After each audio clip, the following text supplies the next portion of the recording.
Sobrang malasa. So, eto na nga mga Habibies! It's almost Christmas at syempre pag Pasko, gusto natin yung masarap na handa pero pasok sa budget. Meron kaming bagong discovery at natuwa kami kasi ang dami palang pwedeng gawin dito. Ito na po pala yung pinahanda niya, sir.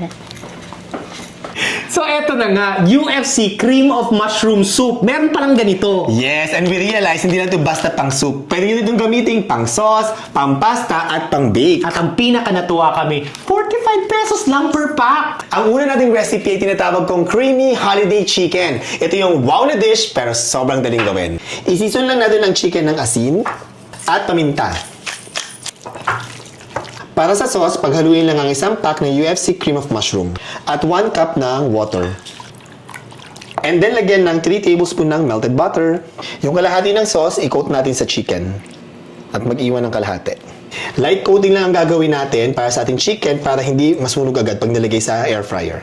I-air fry for 12 to 15 minutes under 180 degrees Celsius. After 15 minutes, eto na yung itsura niya. Bango. Bango po, sir. Bango nga. I-flip lang natin isa-isa.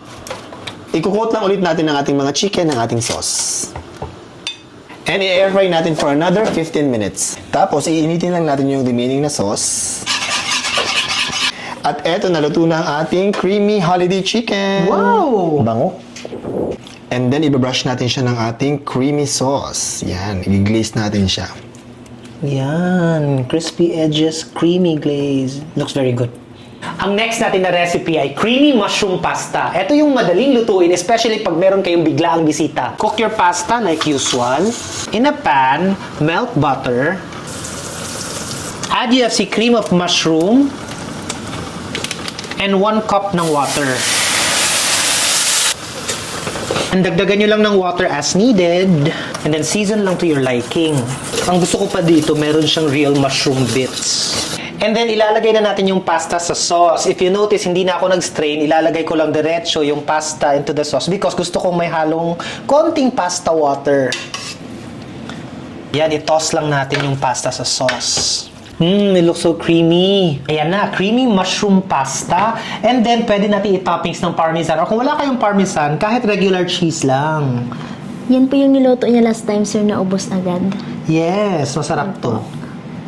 At ang last recipe para may gulay tayo sa Noche Buena ay ang no-oven cheesy veggie bake. Mag-boil ng water at lagyan ng konting asin.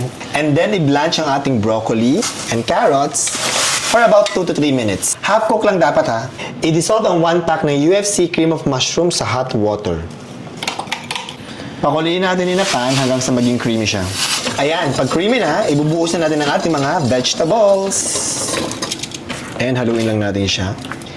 Lagyan lang natin ng cheese sa ibabaw. And then takpan natin hanggang sa matunaw yung cheese. At eto na ang ating mga dishes. Nakakatuwa kasi ang dami talagang possibilities with UFC cream of mushroom. At marami pa silang iba't ibang variants. Meron silang UFC crab and corn soup at UFC chicken and corn soup. So pwede siyang pang sopas at iba't ibang recipes. Para sa Noche Buena na simple, pero wow! Tapos hindi pa masakit sa bulsa. Try nyo na itong UFC soups. Available sa leading supermarkets and Nutri-Asia e-commerce stores. Tuwa talaga kami sa aming bagong discovery. Kaya naman, itry nyo na sa Noche Buena. Maligayang Pasko!